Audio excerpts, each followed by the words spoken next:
जय हिंद सभी स्टूडेंट को स्वागत है आप सभी छात्रों का आज की क्लास में। तो क्लास 9 के सभी प्यारे स्टूडेंट का स्वागत है आज की क्लास में। प्यारे बच्चों, आज की क्लास में हम साइंस के वीवीआई ऑब्जेक्टिव क्वेश्चंस को याद करेंगे। तो आप सभी छात्र इस क्लास को अंत तक देखिएगा और सभी क्वेश्चन और आंसर को याद भी कर लीजिएगा। तो चलिए आज की क्लास को शुरू करते हैं और पहले क्वेश्चन को देखते हैं। पहला क्वेश्चन है, निम्न में से कौन पदार्थ है। यह सभी आपके साइंस का बहुत ही वीवीआई क्वेश्चन है, तो आप सभी छात्र आंसर भी करेंगे। क्वेश्चन है, निम्न में से कौन पदार्थ है। ठीक है, बहुत ही अच्छा क्वेश्चन है सभी बच्चों के लिए। तो चलिए जल्दी से बता दें, निम्न में से कौन पदार्थ है। यह रहे आपके आंसर। अगर आपको पता हो तो जल्दी से बताइए। तो यहाँ पर जो आंसर होगा प्यारे बच्चों वो हो जाएगा वायु। ठीक है, तो याद रखना है क्या होगा आंसर। आंसर हो जाएगा वायु। चलिए अगले क्वेश्चन को देखते हैं। अगला क्वेश्चन है, गैसों में विसरण का एक उदाहरण क्या है। क्वेश्चन है, गैसों में विसरण का एक उदाहरण क्या होगा। ठीक है, ये देखें आंसर सभी बच्चे और इसमें से बताएं इसमें से कौन सा आंसर सही होगा। ठीक है, तो इस क्वेश्चन का आंसर होगा प्यारे बच्चों कि इत्र के सुगंध का हवा में फैलना। ठीक है, यानी कि ऑप्शन नंबर ए बिल्कुल सही होगा। तो याद रखेंगे इत्र के सुगंध का हवा में फैलना। चलिए अगले क्वेश्चन को देखते हैं। अगला क्वेश्चन है, गैस का तरल में परिवर्तन क्या कहलाता है। बहुत ही अच्छा क्वेश्चन, जल्दी से आंसर बताइएगा।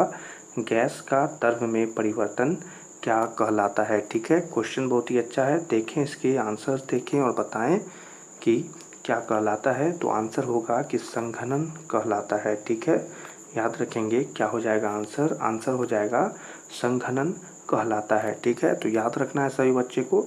चलिए अगला क्वेश्चन है, निम्न में किसका घनत्व सबसे अधिक होता है। क्या है क्वेश्चन, निम्न में से किसका घनत्व सबसे अधिक होता है। ठीक है, तो इस क्वेश्चन का आंसर आपको पता हो तो जल्दी से बताइए क्या है क्वेश्चन कि निम्न में से किसका घनत्व सबसे अधिक होता है। तो आंसर हो जाएगा कि ठोस का सबसे अधिक होता है। ठीक है, सही बच्चे देख रहे हैं क्या होगा आंसर।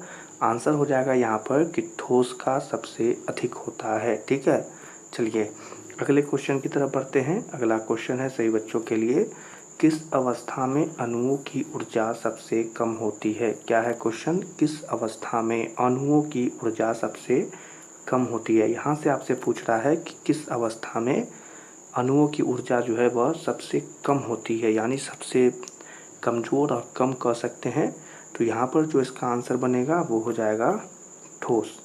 ठीक है, तो याद रखेंगे क्या होगा आंसर। आंसर हो जाएगा ठोस। ठोस की अवस्था में अणुओं की ऊर्जा सबसे कम होती है, तो याद रखना है। चलिए अगले क्वेश्चन की तरफ बढ़ते हैं।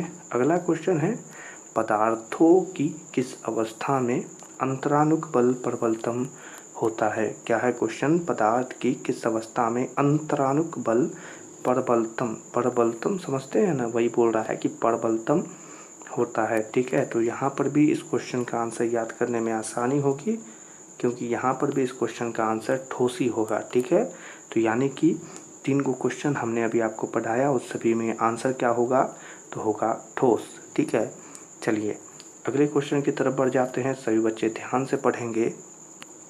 अगला क्वेश्चन है, निम्न में से किसमें कणों की अधिकतम गति होती है। ठीक है, वहाँ से आपसे बल के बारे में पूछ रहा था, यहाँ पर आपसे गति के बारे में पूछ रहा है। क्वेश्चन पढ़ेंगे अच्छे से कि निम्न में से किसमें कणों की अधिकतम गति होती है। ठीक है, तो यहाँ पर इसका आंसर तो ठोस नहीं होगा, यहाँ पर इस क्वेश्चन का आंसर होगा गैस।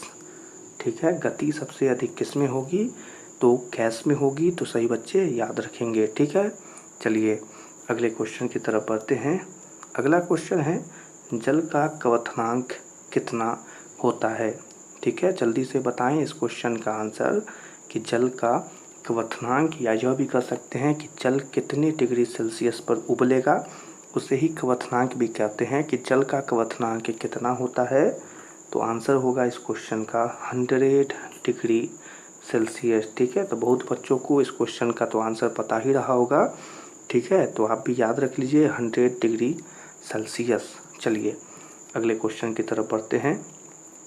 अगला क्वेश्चन है, शुद्ध जल का क्वथनांक कितना होता है। ठीक है, क्वेश्चन है कि शुद्ध जल का क्वथनांक कितना होता है। ठीक है, तो यह क्वेश्चन भी तो आंसर बहुत बच्चों को पता होगा, पर आपको बता दें कि शुद्ध जल का क्वथनांक कितना होगा, तो 373 केल्विन यहाँ पर बिल्कुल सही आंसर है। तो आप याद रख सकते हैं इस आंसर को, आंसर होगा 373 केल्विन। ठीक है, चलिए अगले क्वेश्चन की तरफ बढ़ते हैं। अगला क्वेश्चन है बर्फ़ का गलनांक कितना होता है। क्वेश्चन है कि बर्फ़ का गलनांक कितना होता है या बर्फ़ कब गलता है। ठीक है, तो चलिए इस क्वेश्चन के आंसर को देख लें। तो आंसर हो जाएगा 0 डिग्री सेल्सियस या 273 डिग्री सेल्सियस। क्या है आंसर? 0 डिग्री सेल्सियस या 273 डिग्री सेल्सियस। ठीक है, तो याद रखना है इस आंसर को, बहुत ही वीवीआई आंसर है